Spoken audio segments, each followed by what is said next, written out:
Bună, sunt Elena sau, cum mă știți din online, Elenisme, iar acesta este filmulețul meu pentru înscrierea la școala de beauty, vlogging L'Oreal România. În urmă cu mai bine de 10 ani am început să creez conținut pe blog, iar mai apoi pe rețelele sociale, unde abordez diferite teme, dar în special mă axez pe partea de beauty. Am început din plăcerea de a împărtăși cu ceilalți tot ce aflam eu nou în materie de cosmetice și machiaj cu referire la informații, produse. De acolo și până la a deveni creator de conținut a mai fost un singur pas. Mi-am dat seama că din această pasiune pot face mai mult.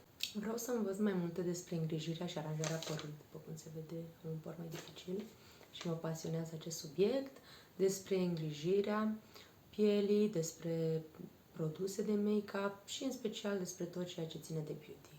Îmi doresc să mă dezvolt în acest domeniu, iar oportunitatea de a învăța de la cei mai buni a venit la fix. Nici nu se putea mai bine.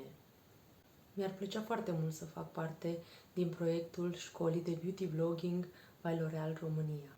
Mulțumesc pentru această oportunitate și sper să mă susțineți. Vă pup!